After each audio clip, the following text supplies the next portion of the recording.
Hi, welcome to Lash Class.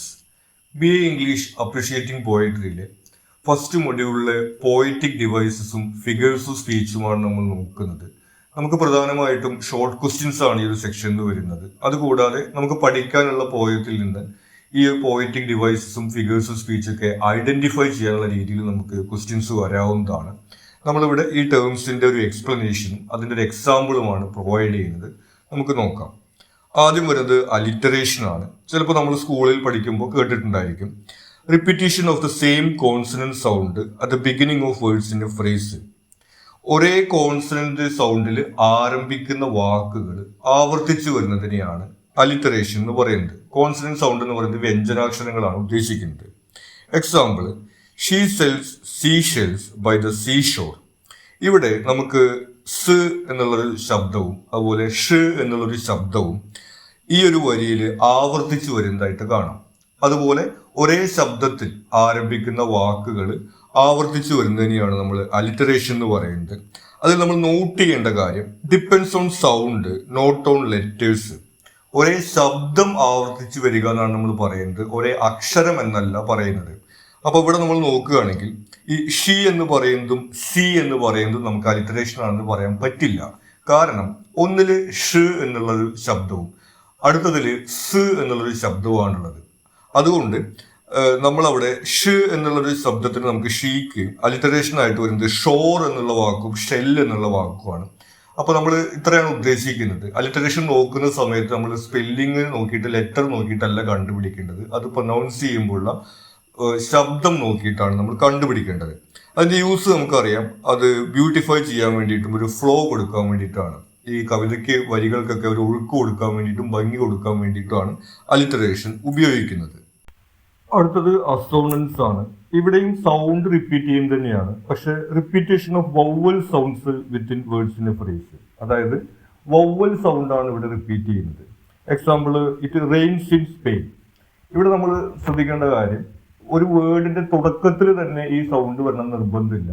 വേർഡിൽ എവിടെയാണെങ്കിലും നമുക്കത് assonance ആയിട്ട് കണക്കാക്കാൻ സാധിക്കും. വൗവൽ സൗണ്ട് ഒരു ഫ്രേസിനകത്ത് റിപ്പീറ്റ് ചെയ്ത് വരുന്നതിനെയാണ് നമ്മൾ അസോണൻസ് എന്ന് പറയുന്നത്. ഇവിടെ നമുക്ക് റെയിൻ എന്നുള്ളതിലും അതുപോലെ സ്പെയിൻ എന്ന് പറയുന്നതിലും ഈ ഐ എന്നുള്ളൊരു വൗവൽ സൗണ്ട് റിപ്പീറ്റ് ചെയ്യുന്നതായിട്ട് നമുക്ക് കാണാൻ സാധിക്കും. ഇതിന്റെ യൂസ് അതുപോലെ തന്നെ മറ്റു കാര്യങ്ങളൊക്കെ നമ്മൾ നേരത്തെ അലിറ്ററേഷനിൽ പറഞ്ഞതുപോലെ തന്നെയാണ്. സ്പെല്ലിംഗ് അല്ല നോക്കേണ്ടത്, സൗണ്ട് ആണ് നോക്കേണ്ടത് എന്നുള്ള കാര്യം തന്നെയാണ് ഇവിടെയും വരുന്നത്. പിന്നെ വരുന്നത് ഡിക്ഷൻ ആണ്. ഡിക്ഷൻ നമുക്കറിയാം, ഡിക്ഷണറി എന്നുള്ളൊരു വാക്ക് നമ്മൾ കേട്ടിട്ടുണ്ട്. ആ ഒരു അർത്ഥം തന്നെയാണ് ഇവിടെ വരുന്നത്. വാക്കുകൾ എങ്ങനെ ഉപയോഗിക്കുന്നു എന്നുള്ള കാര്യമാണ് ഇവിടെ നോക്കുന്നത്. The choice of words in speech or writing. നമ്മൾ ഏത് തരത്തിലുള്ള വാക്കുകളാണ് എഴുതുമ്പോഴോ അല്ലെങ്കിൽ സംസാരിക്കുമ്പോഴോ ഉപയോഗിക്കുന്നത് എന്നുള്ളതിനെയാണ് ഡിക്ഷൻ എന്ന് പറയുന്നത്.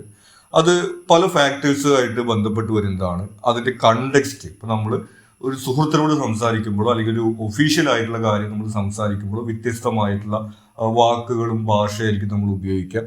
അതുപോലെ തന്നെ അതിന്റെ മീനിങ്, അതായത് നമുക്ക് ഓരോ ശൈലികളൊക്കെ ഉണ്ടായാലും സംസാരിക്കുന്ന സമയത്ത് അത്തരത്തിലുള്ള കാര്യങ്ങൾ ഓരോ പ്രദേശത്തുള്ള ഒരു വ്യത്യസ്തമായിട്ടാണ് ഉപയോഗിക്കുന്നുണ്ടായിരിക്കുക. അതുപോലെ തന്നെ അണ്ടർസ്റ്റാൻഡബിലിറ്റി, അതുപോലെ കേൾക്കുന്ന ആൾക്ക് അല്ലെങ്കിൽ ഇത് പോയം വായിക്കുന്ന ആളുകൾക്ക് എളുപ്പത്തിൽ മനസ്സിലാക്കാൻ പറ്റുന്ന തരത്തിൽ എന്നുള്ള രീതിയിലൊക്കെ ഏത് തരത്തിലുള്ള വാക്കുകളാണ് ഉപയോഗിക്കുന്നത് എന്നുള്ളതിനെയാണ് ഡിക്ഷൻ എന്നതുകൊണ്ട് ഉദ്ദേശിക്കുന്നത്.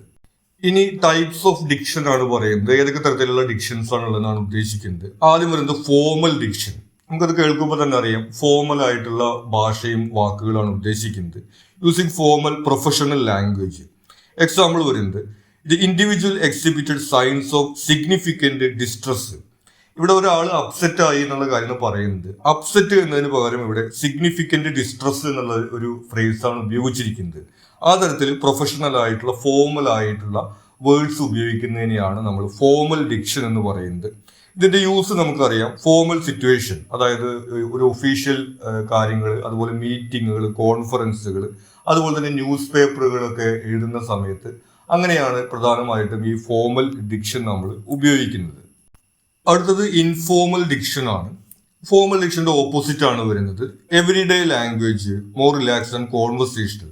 സാധാരണ ആളുകൾ അവരുടെ നിത്യജീവിതത്തിൽ സംസാരിക്കുമ്പോൾ ഉപയോഗിക്കുന്ന വാക്കുകളും ഭാഷയുമാണ് ഇൻഫോർമൽ ഡിക്ഷനകത്ത് വരുന്നത്.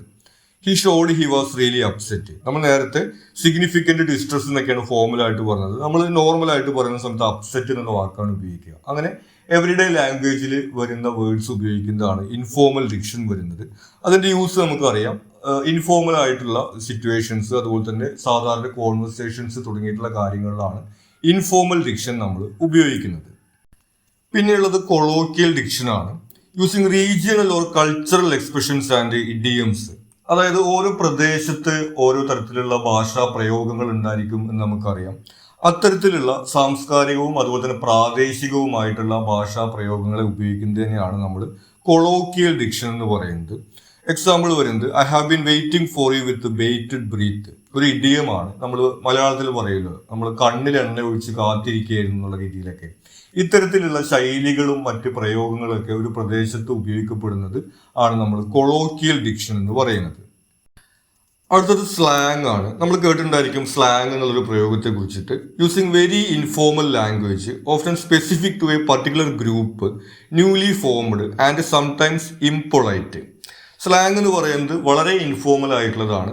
പർട്ടിക്കുലർ ഗ്രൂപ്പ്, അതായത് ഒരു പ്രായത്തിലുള്ള ആളുകൾ, ചെറുപ്പക്കാർ ഉപയോഗിക്കുന്നത്, അല്ലെങ്കിൽ ഒരു പ്രത്യേക വിഭാഗത്തിൽ ഒരു പ്രദേശത്തെ ആളുകൾ ഉപയോഗിക്കുന്നത് തുടങ്ങിയിട്ടുള്ള കാര്യങ്ങൾ. അതുപോലെ തന്നെ ന്യൂലി ഫോംഡ്, പുതിയതായിട്ട് വരുന്ന പ്രയോഗങ്ങൾ. അതുപോലെ തന്നെ ചിലപ്പോൾ ഒക്കെ ഇംപൊളൈറ്റ് ആയിട്ടുള്ളത്, അത്ര പൊളൈറ്റ് അല്ലാത്ത തരത്തിലുള്ള പ്രയോഗങ്ങളൊക്കെ, അതായത് വളരെ ഇൻഫോർമൽ ആയിട്ട് അത്ര അടുത്ത സുഹൃത്തുക്കളുടെ ഇടയിലൊക്കെ ഉപയോഗിക്കുന്ന തരത്തിലുള്ള പ്രയോഗങ്ങളൊക്കെയാണ് സ്ലാങ്ങിൽ വരുന്നത്. ഒരു ഉദാഹരണം പറയുകയാണെങ്കിൽ ഇപ്പോൾ മലയാളത്തിൽ ഇപ്പോൾ അടുത്ത കാലത്ത് അടിച്ചു കയറി വാ എന്ന് പറഞ്ഞിട്ടുള്ള ഒരു പ്രയോഗം പ്രചാരത്തിൽ വന്നിട്ടുണ്ട്. അത്തരത്തിൽ പുതിയതായിട്ട് രൂപപ്പെടുന്നതും അല്ലെങ്കിൽ ചെറുപ്പക്കാരോ അല്ലെങ്കിൽ മറ്റേതെങ്കിലും പ്രത്യേക വിഭാഗത്തിലെ ആളുകളോ ഒക്കെ പ്രയോഗിക്കുന്ന തരത്തിലുള്ള വേർഡ്സിനെയും ഫ്രേസസിനെയാണ് നമ്മൾ സ്ലാങ് എന്ന് പറയുന്നത്. പിന്നെയുള്ളത് പോയറ്റിക് ഡിക്ഷൻ ആണ്. അപ്പൊ നമ്മൾ നേരത്തെ പറഞ്ഞ ഡിക്ഷനെല്ലാം വ്യത്യസ്തമാണ്. സാധാരണ സംസാരിക്കുന്നതിൽ നിന്ന് വ്യത്യസ്തമായിട്ടുള്ള ഒരു പ്രയോഗമാണ് നമ്മൾ പോയറ്റിക് ഡിക്ഷനിൽ അല്ലെങ്കിൽ കവിതകളിലുള്ള ഈ വാക്കുകളുടെ പ്രയോഗത്തിൽ കാണുന്നത്. Using elevated language often includes metaphorical and ornate expressions. അതായത് വളരെ ആലങ്കാരികമായിട്ടുള്ള ഭാഷാ പ്രയോഗമാണ് നമ്മൾ പൊതുവിൽ കവിതകളിൽ കാണുന്നത്. അതിനകത്ത് ഒരുപാട് എക്സ്പ്രഷൻസ് ഉണ്ടായിരിക്കും. ഇപ്പോൾ മെറ്റഫർ, സിമിലി, അതുപോലെ നമ്മൾ ഈ പറയാൻ പോകുന്ന പലതരത്തിലുള്ള ഫിഗേഴ്സ് ഓഫ് സ്പീച്ച് തുടങ്ങിയിട്ടുള്ള കാര്യങ്ങളൊക്കെ പോയറ്റിക് ഡിക്ഷന്റെ ഭാഗമായിട്ട് വരുന്നതാണ്. I wanted lonely as A cloud അതിൻ്റെ ഒരു എക്സാമ്പിൾ ആണ്. ഞാനൊരു മേഘം പോലെ ഇങ്ങനെ ഒറ്റയ്ക്ക് അലഞ്ഞു നടന്നു. അപ്പോൾ അവിടെയൊക്കെ നമുക്ക് കാണാൻ വേണ്ടി കഴിയുന്ന ഒരു സിമിലി ഉപയോഗിക്കുന്നുണ്ട്. അതുപോലെ പലതരത്തിലുള്ള എക്സ്പ്രഷൻസ് ഒക്കെ ഉപയോഗിച്ചുകൊണ്ട് ആലങ്കാരികമായിട്ടുള്ള പ്രയോഗത്തിനെയാണ് നമ്മൾ പോയറ്റിക് ഡിക്ഷൻ എന്ന് പറയുന്നത്. ഈ ഡിക്ഷനുമായി ബന്ധപ്പെട്ടിട്ടൊരു ഡിബേറ്റ് നിലനിൽക്കുന്നുണ്ടായിരുന്നു. Neo classical poets emphasise the use of poetic diction by imitating classical poets. Neo ക്ലാസിക്കലായിട്ടുള്ള പോയിറ്റ്സ് എന്താണ്, ഇങ്ങനെ ആലങ്കാരികമായിട്ടുള്ള വാക്കുകളൊക്കെ ഉപയോഗിച്ചിട്ട് വേണം സാധാരണ സംസാര ഭാഷയിലുള്ള വാക്കുകളൊന്നും ഉപയോഗിക്കരുത് എന്നുള്ള ഒരു പക്ഷക്കാരായിട്ട് അവർ അങ്ങനെയുള്ള കവിതകളാണ് എഴുതിയിരുന്നത്. Then while poets like Wordsworth disagree that there should be different language for poetry. എന്നാൽ വില്യം വേർഡ്സ്വർത്തിനെ പോലുള്ള ആളുകൾ അങ്ങനെ കവിതയ്ക്ക് വേണ്ടി പ്രത്യേകിച്ചൊരു ഭാഷയുടെ ഒന്നും ആവശ്യമില്ല, സാധാരണ നമ്മൾ സംസാരിക്കുന്ന ഭാഷയിൽ തന്നെ കവിത എഴുതാൻ പറ്റും എന്നാണ് അദ്ദേഹം പറഞ്ഞത്. ഇന്നത്തെ കാലത്ത് നമുക്കറിയാം ചില ആളുകൾ കവിത എന്ന് പറയുമ്പോൾ തന്നെ അവർ നമ്മൾ കടിച്ച പൊട്ടാത്ത വാക്കുകളൊക്കെ കൂട്ടിച്ചേർത്തുകൊണ്ട് എഴുതുന്ന ആളുകളുണ്ട്. എന്നാൽ ചില ആളുകൾ വളരെ സിമ്പിൾ ആയിട്ടുള്ള വേർഡ്സ് ഉപയോഗിച്ച് എഴുതുന്നവരുണ്ട്. ആ തരത്തിൽ ഒരു പോയറ്റിക് ഡിക്ഷൻ എന്ന് പറയുന്നതിന് പ്രത്യേകമായിട്ട് ആവശ്യമുണ്ടോ എന്നുള്ള ഡിബേറ്റ് ഇന്നും നിലനിൽക്കുന്ന ഒന്നാണ് നമുക്ക് പറയാം. അടുത്ത സെക്ഷനിൽ നമുക്ക് നോക്കാനുള്ളത് ഫിഗേഴ്സ് ഓഫ് സ്പീച്ച് ആണ്. ഇവിടെ ഒരു വാചകത്തിന് ആ വാക്കുകളുടെ അർത്ഥത്തിന്റെ അപ്പുറത്തേക്കുള്ള പുതിയൊരു അർത്ഥം വരുന്നതിനെയാണ് നമ്മൾ ഫിഗർ ഓഫ് സ്പീച്ച് എന്ന് പറയുന്നത്. Expressive use of language to convey meaning or effect beyond the literal interpretation. അതായത് ആ വാക്കുകളുടെ അർത്ഥത്തിന്റെ അപ്പുറത്തേക്കുള്ള ഒരു അർത്ഥം വരുന്നത്. ഒരു ഉദാഹരണം നമ്മൾ നേരത്തെ പറയുകയുണ്ടായി, കണ്ണിൽ എണ്ണ ഒഴിച്ച് കാത്തിരിക്കുക എന്നുള്ളൊരു പ്രയോഗം. അവിടെ എന്താണ്, അയാൾ വളരെ ആകാംക്ഷയോട് കൂടി കാത്തിരിക്കുന്ന അർത്ഥമാണ് വരുന്നത്. അതല്ലാതെ അയാൾ എണ്ണ എടുത്തിട്ട് കണ്ണിൽ ഒഴിക്കുക എന്നുള്ളൊരു അർത്ഥം അവിടെ നമുക്ക് വരുന്നില്ല. അത്തരത്തിൽ ആ വാക്കുകളുടെ അർത്ഥമല്ലാതെ അതിന്റെ അപ്പുറത്തുള്ള ഒരു അർത്ഥം വരുന്ന പ്രയോഗങ്ങളെയാണ് നമ്മൾ ഫിഗേഴ്സ് ഓഫ് സ്പീച്ച് എന്ന് പറയുന്നത്.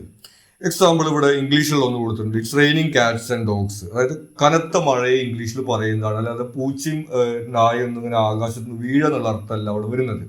അത്തരത്തിൽ ഒരു വാചകത്തിന് ആ വാക്കുകളുടെ അർത്ഥമല്ലാതെ വ്യത്യസ്തമായിട്ടുള്ള ഒരു അർത്ഥം ഉണ്ടാകുന്ന സാഹചര്യത്തിനെയാണ് നമ്മൾ ഫിഗേഴ്സ് ഓഫ് സ്പീച്ച് എന്ന് പറയുന്നത്.